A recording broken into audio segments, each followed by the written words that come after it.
Hello, crazy people! Estamos aqui com o nosso primeiro programa oficial do Universo Gump. Muitas pessoas me deram dicas valiosas sobre a criação de vídeos. A primeira delas, talvez a mais importante, né, é que a duração do vídeo não pode ser muito grande. E isso é um problema, porque eu falo muito. Então eu não sei se eu vou conseguir fazer vídeos muito pequenos e tal. Talvez seja melhor fazer vídeos pequenos, menos vídeos, né, e mais quantidade do que um vídeo só grandão. Eu vou tentar fazer esse vídeo curto, beleza? Quer dizer, eu vou tentar. Bom, eu falo muito, então, ainda mais quando eu tô empolgado, né? A merda é que eu não sei sobre o que eu vou falar. O que eu vou falar. É tosco isso, né? Mas é que eu tenho um problema que eu tô com bastante conteúdo, na verdade. Muita gente deu sugestões. Eu não sei o que vai rolar. Então, vê aí, depois da vinheta, o que vai acontecer.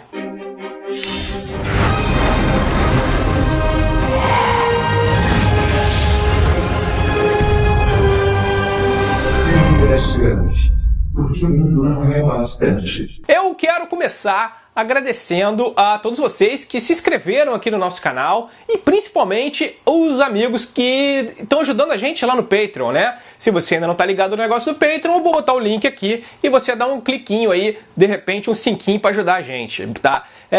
Esse aqui é o primeiro vídeo do nosso canal e eu tô aqui pensando qual a merda que eu vou falar. E papapá, papapá, lá lá lá, eu não sei o que eu vou falar, lá lá lá lá lá. Vocês viram que eu dei uma mudada no cenário e tal. Bom, de cara eu tenho que dizer que a minha saudação no início é uma homenagem ao Big Boy.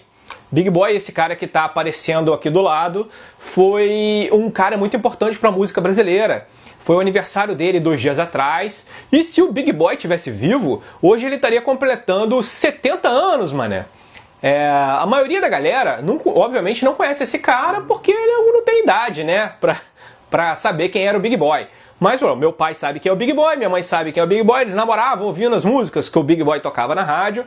E é importante saber que esse cara foi uma pessoa muito influente no nosso cenário musical. Talvez você não saiba, mas a grande maioria dos podcasts e dos rádios e dos locutores de rádio hoje se baseiam num caminho que foi trilhado pelo Big Boy. Esse cara que inventou um jeito diferente de falar. O nome dele era Newton Alvarenga Duarte e ele foi o disc jockey mais importante da época, dos anos 70. Ele foi responsável por uma verdadeira revolução no rádio brasileiro, porque os locutores de rádio daquele tempo faziam uma voz impostada e tal. E o Big Boy, ele chegou revolucionando essa parada, né? Ele chegou num estilo, assim, mais irreverente e acabou isso se tornando, né, o padrão para todos os radialistas hoje em dia que tentam se comunicar mais diretamente com os ouvintes e tal, tentam dar uma de amigão e tal, aquele cara que sabe as paradas, etc. O rádio não seria o mesmo sem esse cara e a sua principal marca registrada era a frase Hello, crazy people, né? Então, saca aí como é que era o auge daquela época. Hello, crazy people. Big Boy. Aqui fala Big Boy apresentando a Mundial é Show Musical. 860 Mundial Ritmos de Boate.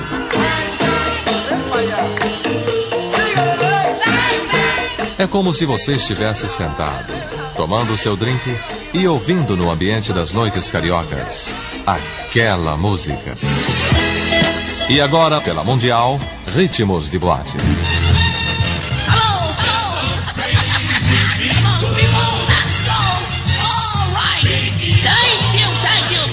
Wonderful people, beautiful. Yes, from Billboard, Eddie Kendricks. Come on, Eddie, light up and smoke. O som da Mundial. Bom, o Big Boy colecionou, né, ao longo de mais de 20 anos, ao longo do seu tempo de trabalho, mais de 20 mil discos. Então, se você não sabe quem é esse cara, você não tem noção do quanto esse maluco entendia de música. Mas, infelizmente, ele morreu sufocado num ataque de asma num quarto de hotel há um tempo atrás. Bom, o fato é que, falando de morte, né, eu já sei o que eu vou falar hoje. Eu vou falar sobre caras que desafiam a morte. Pessoas que passaram perrengues, seria basicamente o capitão dos perrengues, né? São histórias inacreditáveis, porém reais, de um cara que realmente desafiou a morte, e esse cara é um chinês, e o nome dele é Pun Lin. Pun Lin era um cara, o que cientificamente nós chamamos de um cara foda. Você sabe o que é um cara ser foda no nível do Pun Lin? Você não sabe. Eu vou explicar. Ser foda, meu amigo, não é sair metendo a porrada em todo mundo, virando cambalhota, fazendo umas presepadas, abrindo perna e o caralho. Ser foda é você mostrar que é durão de verdade, velho. E você só mostra que é durão de verdade na hora que o bicho tá pegando. Bom, esse maluco, ele é um dos caras mais durões que tem, e ele escreveu o nome dele na história dos malucos durões, porque ele sobreviveu a um naufrágio, e a história do cara é mais ou menos assim. O Pun Lin nasceu em 1917 na ilha de Hainan, na China. Com apenas 25 anos de idade, esse cara acabou virando marinheiro, né? E era marinheiro durante a Segunda Guerra Mundial, período que era um período meio conturbado, onde a navegação era meio perigosa, porque se torpedeava navio a dar com pau, né? Você sempre estava tentando, os inimigos, o eixo contra os aliados, estavam tentando sempre impedir as rotas marítimas, etc. Bom, o Pun Lin estava trabalhando então no navio mercante inglês que se chamava SS Ben Lomond, que havia partido da cidade do Cabo a caminho do Suriname. Ele era de madrugada, tarde pra caralho e tal, e o Pun Lin estava dormindo, só que obviamente deu merda durante a viagem. No dia 23 de novembro, o submarino U-Boat, eu não lembro de que ano, vou botar o ano aqui. Bom, no dia 23 de novembro, um submarino U-Boat torpedeou o navio que o Pun Lin estava. Era de noite, né? Deu uma fumaceira do caralho, fogo pra tudo quanto era lado. A estrutura do navio começou a estalar. Da sua minúscula cama, o Pun Lin pulou, né? Sabendo que fudeu e tal. E aí, o que acontece? Ele saiu correndo, desesperado pelo meio do navio, tudo pegando fogo, aquela confusão, porque fumaça pra caralho, tudo estalando. Sem pensar, ele saiu correndo, agarrou um colete salva-vida de qualquer jeito, que o colete salva-vida naquela época era meio tosco, né? E pulou na água. Foda-se, pulou na água, né? O som do metal retorcendo e tal, a água estava entrando no navio em grande velocidade, inundando o casco e tal. O Pun Lin, pulou na água, saiu nadando desesperado. Por quê? Porque ele sabia que a água, quando entrasse no casco e a água gelada encostasse na caldeira, aquela porra toda ia explodir. E não deu outra, o navio realmente explodiu. O negócio é que o Pun Lin nadou, começou a nadar o máximo que ele podia para longe do navio, isso no meio da madruga, na escuridão total, no meio do Oceano Atlântico. O Pun Lin começou a nadar desesperado porque ele sabia que quando o navio começasse a afundar, ele poderia puxar, né, um efeito físico, né? Ele puxaria tudo que está ao redor junto com ele para as profundezas. Se tinha uma coisa que esse chinês era esperto, então ele sabia que isso poderia acontecer e ele começou a nadar cada vez para mais longe. Eis que da água o Pun Lin conseguiu ver que alguns tripulantes do navio tinham conseguido sobreviver escapando num bote salva-vida. E aí, ele falou, caralho, vou ficar para trás. Começou a nadar na direção do bote salva-vida. Só que o que acontece? O Pun Lin tinha pulado pro outro lado do navio. E esses caras estavam saindo do outro lado. E, obviamente, o Pun Lin estava tentando nadar, mas estava muito longe ainda e ele não conseguiu chegar. E aí, a sorte dele foi essa, porque quando ele estava nadando, ele viu que o submarino U-Boat, ele emergiu, na verdade, e apareceram os oficiais, e eu não lembro detalhadamente como é que é mais ou menos a história, mas eu não sei se os oficiais pegaram a tripulação sobrevivente e levaram como prisioneiros de guerra, ou se eles executaram ali mesmo a tiros, um a um. As histórias que tem na internet do Pun Lin, elas não são claras com relação a isso. Bom, eu sei que o submarino mergulhou, finalmente ele submergiu e foi embora. O Pun Lin, ele ficou oculto porque a cauda do navio ainda estava afundando e acabou atrapalhando que os caras conseguissem ver ele acenando desesperado lá e tal. E na verdade foi a sorte dele, porque quando o navio afundou, o Pun Lin acabou sozinho na escuridão, porque o submarino foi embora e os mortos estavam lá e tal. E só sobrou ele, era o último homem vivo, né? Então ele só ouvia o vento, não tinha nada mais, não tinha nenhum grito de socorro, nada, era um silêncio absurdo e era apenas o barulho das bolhas, né, que pipocavam agora onde antes estava o navio. Agora Pun Lin estava numa merda cabulosa, que está sozinho no meio, à deriva, no meio do Oceano Atlântico. no meio da madrugada. Bom, o cara ficou ali boiando, né, agarrado a um precário salva-vidas, e durante algumas horas ele ficou nadando sem saber o que fazer, porque você fica meio, né, atordoado, perdido e tal. Quando as primeiras luzes da alvorada começaram a surgir, o Punlin viu um ponto branco no horizonte. E foi, tipo, a segunda, na verdade, grande cagada dele. A primeira foi não ir lá no submarino onde estavam matando os caras. A segunda grande cagada que esse cara deu foi ver esse bote, e provavelmente era o bote em que os companheiros dele tinham sido capturados ou assassinados. Bom, o Punlin, ele nadou como nunca antes tinha nadado, né? Óbvio, né? Você vê aquele pontinho branco lá, seu bote de salvação. Ele nadou igual um puto. Nadou e ficou muito tempo num esforço desgraçado para conseguir chegar naquele pequeno bote, porque a correnteza estava levando o bote para longe. Então, quanto mais ele nadava, mais o bote ficava longe, mas, porra, chinês é foda, nadou pra caralho, conseguiu chegar, e depois de muito se fuder para tentar entrar no bote, porque eu já passei por isso, é uma merda, quem já tentou sabe que é foda, você entrar num barco de dentro d'água quando não dá pé. Ele, depois de muito tentar, ele conseguiu, se jogou para dentro do bote de qualquer jeito, e, porra, ele desmaiou. Né, desmaiou de cansaço. E aí dormiu. Acabou, sei lá, desmaiado, dormindo. Eu sei que o Punlin acordou com uma luz do sol foda na cara dele, né? Ele se levantou, né, do bote, olhou ao redor. Isso aí é uma coisa que a gente vê até em alguns filmes de náufragos. São coisas, são quase clichês, mas que realmente esses filmes de náufragos são baseados em histórias reais, e isso realmente acontece. O cara olhou ao redor e não tinha porra nenhuma além de água, né? Céu e água. E ele pensou, porra, tô na merda, mas eu ainda tô vivo. Então, o chinês começou a procurar alguma coisa útil no barco. Bom, de fato, no bote, né, tinha um alçapão que dava para um compartimento de comida de emergência, porque era um bote de emergência. Então, bote de emergência geralmente tem algumas provisões, alguns suprimentos e tal. Tinha lá no barquinho do maluco o seguinte, vamos contabilizar, para você ver o nível da merda do maluco. 8 latas de biscoito, um barrilzinho de água, chocolate, né, alguns torrões de açúcar e uns poucos sinalizadores e, aí, importante, uma lanterna. Não tinha remo, não tinha vela, o que significava, obviamente, que essa embarcação estava à deriva, né? Punlin estava bem ferrado em termos de material para sobrevivência no meio do oceano. Punlin passou dias e noites tentando encontrar algum sinal de vida.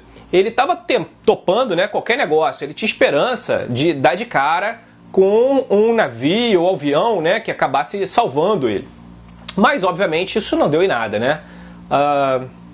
Uma noite, até um avião realmente passou pelo céu, se destacando contra o céu estrelado, e o Punlin rapidamente correu, pegou o sinalizador, né, aquele negócio de agora você é salvo, tô bem, tá beleza. Soltou o sinalizador, aí o sinalizador disparou aquela luz e tal, brilhando no céu, no meio do oceano, na escuridão, mas não adiantou porra nenhuma. O piloto provavelmente não viu nada e o Punlin se fudeu, perdeu o sinalizador à toa tentando o resgate. Isso aí também é outro clichê que a gente vê em filme de náufrago, porque são coisas que realmente acontecem. Novamente, sozinho no meio da escuridão, o Punlin acabou dormindo com a cara na tábua de madeira. Obviamente que ele não seria salvo logo no primeiro dia, né, de sobrevivência. O tempo foi passando e ele sentia, né, que as suas chances estavam diminuindo cada vez mais, porque as chances dele ser resgatado com vida eram cada vez menores, já que a água estava diminuindo, né? Ele estava bebendo a água estava acabando, e o biscoito também já não tinha quase nenhum, e os sinalizadores ele gastou tentando chamar a atenção do avião, que não adiantou nada. Então o Punlin estava na merda. Quando finalmente, né, o biscoito acabou, o infeliz falou, porra, fudeu, agora eu não tenho o que comer, eu tenho que arrumar alguma coisa para eu comer. Então, ele percebeu que tinha que arrumar uma outra forma de se alimentar. Mas como é que ele ia fazer? Então ele não tinha porra nenhuma no bote, né? Além de alguns badulaques lá, e coisas que ele já tinha comido e tal. A fome estava apertando violentamente e o cara começou a ficar cada vez mais desesperado. Então, assim, no fim daquele dia, o Punlin, que estava sentado lá no bote, olhando para o horizonte, começou a pensar como é que ele ia fazer. Ele estava desesperado, né? o tempo foi passando. Ele sentia que as suas chances de ser resgatado com vida estavam diminuindo. E estavam mesmo, porque a água de beber estava acabando, o biscoito também não tinha, quase não tinha, e os sinalizadores ele gastou tentando chamar a atenção do avião. Então, o que nós podemos dizer é que o Punlin estava na merda. Quando o biscoito finalmente acabou, o infeliz do Punlin percebeu, né, que teria que descobrir uma outra maneira para poder comer.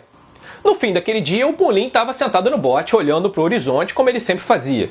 Ele ficou lá, lembrando da vida, pensando na morte da bezerra, lembrando de todos os fatos que tinham levado ele a ficar naquela situação, né? E, sei lá, ficou pensando na morte da bezerra ou talvez na morte do chinês, né? Foi aí que ele deu a terceira grande cagada da sua vida. O Punlin avistou uma lona boiando no meio do Atlântico. Pensa qual é a probabilidade de você estar no barco no meio do Atlântico e de repente você dá de cara com uma lona naval boiando. Mas foi realmente o que aconteceu. Para sorte dele, a lona estava a uns 20 metros só do bote. E era uma lona naval, como eu disse. Aí ele pulou do barco e nadou igual um filho da puta para tentar chegar na porra da lona. Nadou desgraçadamente, finalmente conseguiu pegar a lona e foi tentar nadar de volta pro barco, quase morreu afogado. Por quê? Punlin esqueceu que havia o problema do arrasto. A lona era muito grande, para ele conseguir nadar com essa lona, puxando a lona dentro da água de volta para o barco, foi um esforço tremendo e ele quase morreu afogado. Mas Punlin era foda e finalmente ele conseguiu voltar com a lona para o barco. E foi a grande sorte do universo, porque com aquela lona ele pôde montar uma pequena barraca, né, no bote. Assim, o Punlin começou a conseguir se proteger do sol, que é um grande problema para quem está à deriva, né? A outra grande sorte foi descobrir que tinha uma corda amarrada numa das pontas da lona. Era uma corda curta, né? Um pedaço de corda arrebentada, mas, enfim, era uma corda. E o Punlin sabia que ele poderia usar aquilo. Durante a noite, o Punlin amarrava a corda no seu pulso e amarrava a outra parte da corda no barco, para que, caso ele caísse do bote durante uma tempestade súbita, né, uma onda, ele pudesse rapidamente voltar à embarcação. O que mostrava que o cara era bem inteligente. Realmente, eu acho que eu não pensaria. Eu acho que eu não pensaria em fazer uma porra dessa. Talvez eu usasse essa corda para me enforcar. Mas os dias continuaram a passar. A fome só aumentava, né? E com fome, claro, você fica desesperado, né? Eu já escrevi a história do mountain bike lá no Mundo Gump, né? E nessa história eu conto que eu passei uma fome tão fodida que eu já pensei até em comer esterco. Então imagina esse chinês. O Punlin, obviamente, estava no mar, não pensou em comer peixe. Então ele ia fazer como para pegar o peixe? No estilo Chuck Norris. Ele ia pegar sem isca, sem linha e sem anzol. Bom, a lanterna, né, que a essa altura já não acendia mais, porque o Punlin tinha gasto a pilha, virou um verdadeiro trunfo. Punlin pegou a lanterna e, cuidadosamente, ele começou a desmontar. E depois ele pegou a molinha que impele a bateria e com aquela molinha, o filho da puta do chinês fez um anzolzinho, né? Pois é. Aí, com a corda do navio, ele foi cuidadosamente, arrancou um fiapinho. E aí ele desenrolou aquele fiapinho e foi emendando um pedacinho de fiapinho no outro até obter o quê? Uma linha de pesca. Pô, o cara era foda, meu. Sério, eu não inventei essa porra, isso é verdade, essa história é verdade. Ele amarrou uma linha na outra e fez uma corda com essa linha, com esse fiapo da corda, né? E amarrou a outra ponta no anzolzinho. Só que aí tinha um problema, ele já tinha uma linha, ele já tinha um anzol e não tinha nenhuma isca. Como é que o Punlin ia fazer para resolver esse problema? Bom, o que ele fez foi o seguinte, ele pulou na água e começou a nadar em volta do barco, tentando achar alguma isca, uma alga, né, algum molusco, alguma coisa que ele pudesse usar como uma isca, né, no anzol. Ele, porra, foda que o cara não achou nada, mas depois de nadar pra caralho debaixo d'água no barco, abrindo o olho, lá naquela água ardendo o olho, caralho, ele conseguiu achar uma craca, velho, agarrada no bote. Então ele conseguiu arrancar a craca do bote usando os pedaços da lanterna. Né, que é os pedaços que ele desmontou da lanterna, ele pegou um pedaço da lanterna e conseguiu arrancar aquela craca do bote. Da craca ele arrancou uma gosminha verde minúscula, caralho, e enfiou no anzol. E aí ele tinha o seguinte, ele tava fudido, ele tinha que conseguir pescar o peixe com ela. O maluco tava na capa do Batman, velho. Se desse errado, ele ia morrer. Então é aquele tipo de negócio assim que não tem solução. Ou faz ou fudeu. E aí ele pegou aquela minhoquinha lá, gosminha da craca, e botou no anzol que ele fez com a mola da lanterna. E aí jogou na água e ficou um tempo esperando. Pô, imagina que nessa hora ele devia estar com o cu na mão. E aí conseguiu, finalmente. Ele pescou, ele sentiu um puxão. E aí ele começou a puxar, né, com medo daquela merda arrebentar, que era uma linha amarrada na outra. Cara, conseguiu pescar, pescou uma sardinha pra dentro do barco. E aí, aquela sardinha ali se revelou a grande chance de sobrevivência dele, porque ele comeu a sardinha crua, obviamente, porque não tem nada lá no barco pra... Você tá fudido, você come a porra da sardinha crua. Comeu a sardinha crua, né? Só que o Punlin era tão esperto que ele não comeu a sardinha inteira, né? Ele tirou as vísceras da sardinha e separou no barco, fez um montinho de tripa ali, porque ele ia usar aquilo ali como isca para tentar pegar outro peixe. E assim os dias foram se passando, o Punlin começou a pescar realmente com a tripa do peixe. Ele pegava o peixe, comia o peixe, arrancava a tripa e usava para pescar outro peixe, e assim ele foi tentando sobreviver do jeito que dava. Bom, a lona funcionava como cobertura contra aquele sol inclemente, né, que durante o dia ela serviu também muitas vezes para que quando chovia ele usava aquilo para captar água. Ele fazia um grande funil, né, e por um buraco na lona ele captava água, e ele teve que fazer isso pegando água da chuva, porque se você beber água da chuva você se fode. Ele começou a fazer isso quando a água do galãozinho acabou. Então, para sorte do Punlin, ele deu muitas sortes na vida dele, né? Deu um azar também do caralho de estar nessa porra, mas ele deu muita sorte. Uma das grandes sortes que ele teve foi quando um cardume gigante de sardinha, esse arenque, sei lá que porra era aquela, começou a acompanhar o barco dele. E aí era só pescar e jogar pra dentro do barco. Praticamente o cara tava na fase do bônus do Mario. E começou a puxar aquela porra de peixe e tal. E aí logo depois o chinês estava lá todo pimpão no barco com mais peixe do que ele era capaz de comer. E assim, Punlin, esperto pra caralho, sabia que o peixe poderia estragar, então ele começou a botar o peixe em cima da lona para que eles secassem ao sol. Assim, o Punlin começou a colocar os peixes para secar no sol para momentos de uma eventual escassez futura. Bom, o Lin dividiu o bote, né, em algumas áreas. Num cantinho ele armazenava as tripas, né, e as vísceras dos peixes para poder pescar. No outro ele colocava os peixes, né, para secar o sol, como eu falei, e num outro pedacinho do bote ele usava para morar. O problema foi que aquele monte de tripa começou a exalar um cheiro de feto de urubu a vinagrete desgraçado, e o chinês não estava aguentando mais, estava vomitando por causa do cheiro. E ele pegou e teve uma ideia genial, assim. Ele falou, cara, vou me livrar dessa porra. Então ele pegou aquele monte de sangue e víscera dos peixes e pegou e jogou no mar. Mas o que parecia ser uma boa ideia, na verdade, se revelou uma burrice do caralho, porque aquele monte de sangue e tripa que ele jogou no mar atraiu um montão de tubarão. E aí os tubarões ficaram cercando o barco do chinês. E o chinês, desesperado, começou a ficar preocupado porque ele tinha medo de eventualmente cair do barco e os tubarões iam comer ele. E outra coisa que causou também um problema foi que quando os tubarões cercaram o barco do chinês, ele já não conseguia mais pescar, porque toda vez que ele pescava, o tubarão comia o peixe. E aquele monte de tubarão em volta do barco espantou os cardumes que ficavam nas proximidades do barco dele. Com isso, ele voltou a estaca zero de fome.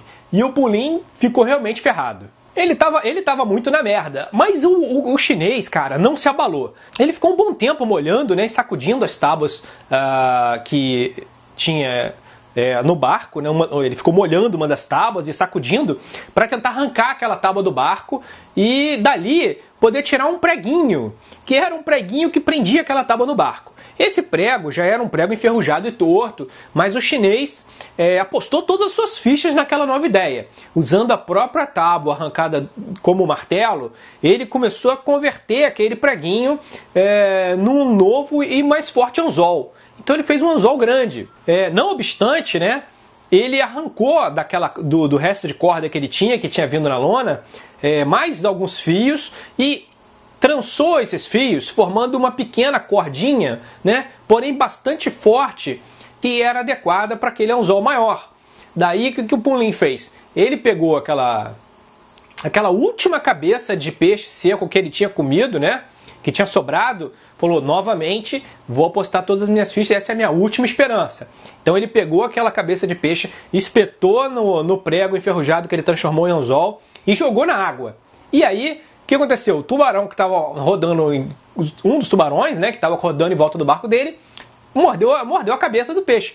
E ele fisgou o tubarão. Então assim, o tubarão que ele estava com medo que comesse ele resolveu comer o tubarão. Ele estava no perrengue, o chinês, né, vou comer o tubarão.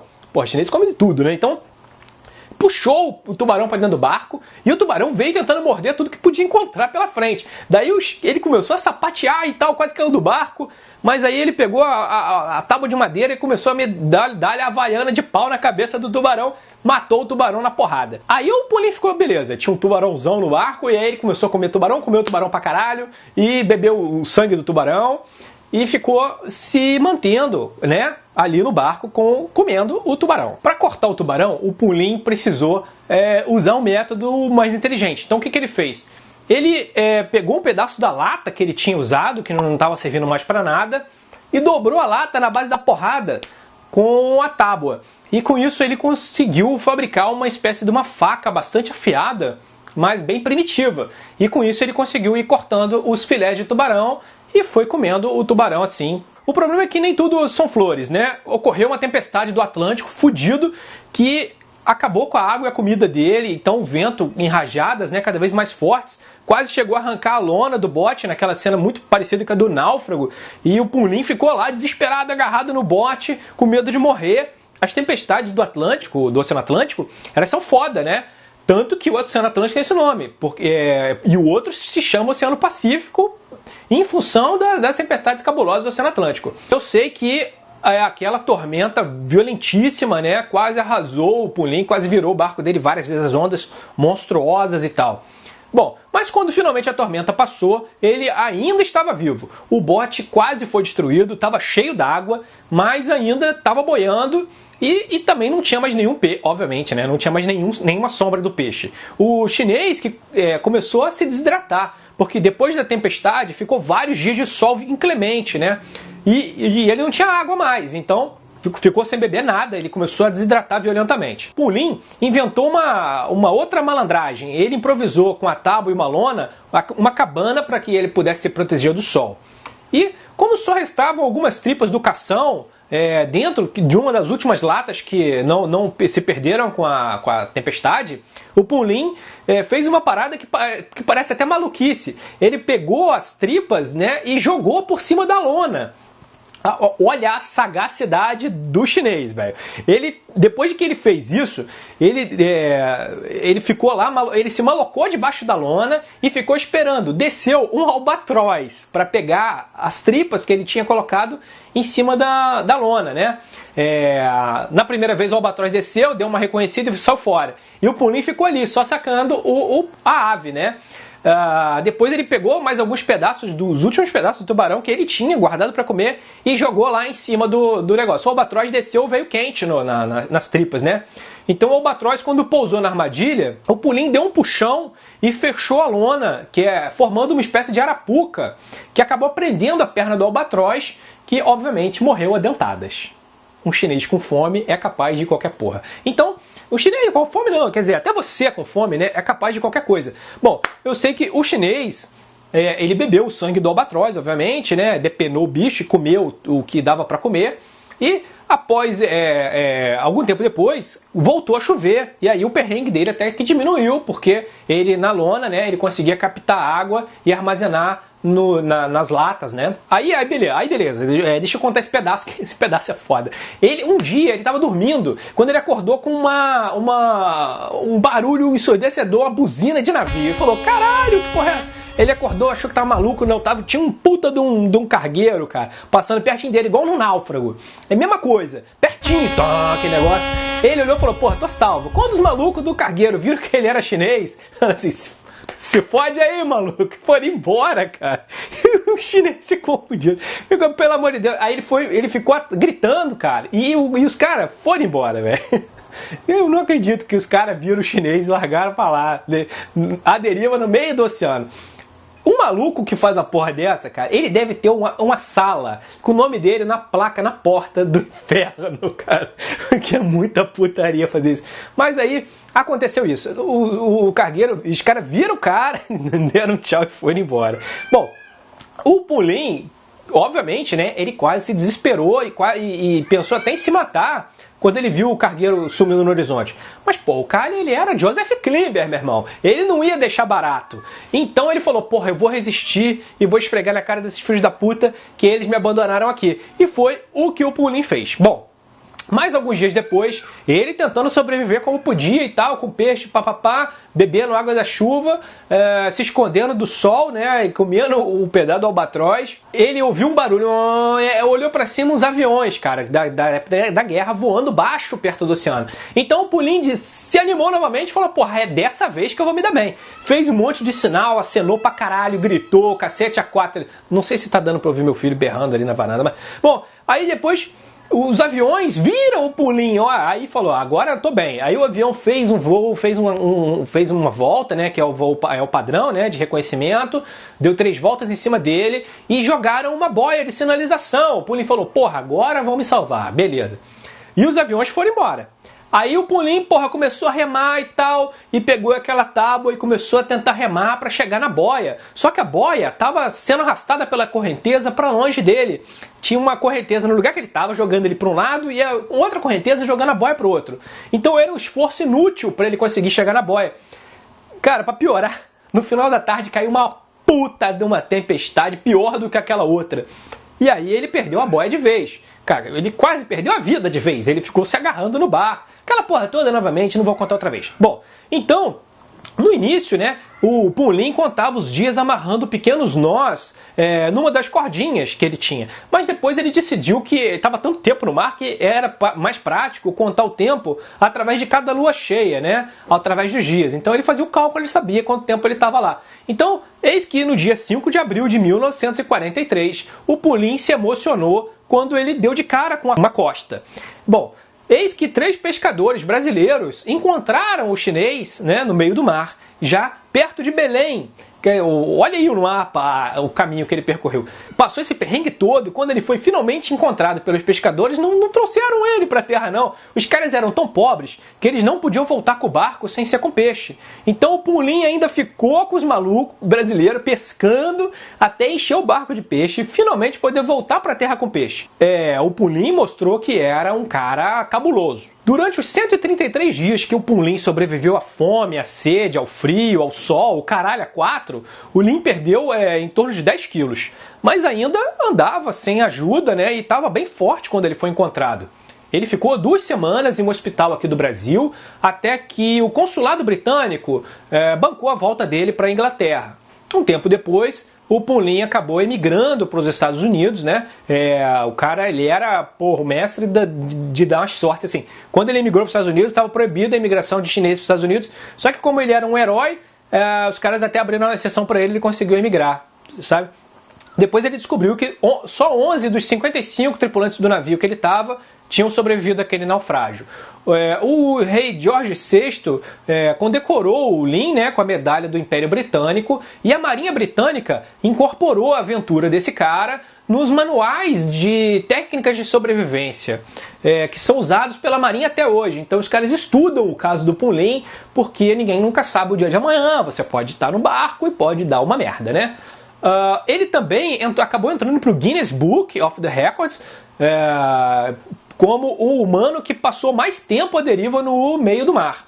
O Pulim, ele teve vários filhos e netos, e acabou morrendo septuagenário, ou seja, esfregou na cara de todos aqueles que tinham abandonado o cara no meio do oceano, que ele era durão, ele era um cara foda. A frase dele que ficou mais célebre é: eu espero que ninguém tenha que quebrar esse recorde. Bom, é isso. Novamente, eu acho que caguei o tempo do vídeo, mas, porra, como é que eu vou contar essa merda toda correndo? Bom, eu espero que você tenha gostado aí, assina o nosso canal, vai lá no nosso blog, seja nosso patrão no Patreon e... não esquece, bom, se você quiser mais informações e tal, essa história foi publicada aqui, ó, no Mundo Gump, e se você, é um post antigo e tal, mas se você curtiu, dá um joinha aí, se você não curtiu, dá um desjoinha também, e fica ligado que logo logo eu vou fazer um outro vídeo. Aceito também comentários, sugestões, ameaça de morte e até pedidos de casamento. Você pode mandar através do nosso formulário de contato do Mundo Gump, e também nesse outro link que eu vou colocar aqui. Então, você escreve lá pra mim, manda sua mensagem, diz o que eu devo melhorar, o que tá ruim, o que tá bom, o que você gosta, o que você não gosta, e assim eu vou podendo melhorar o canal. É isso aí, um abração e até a próxima.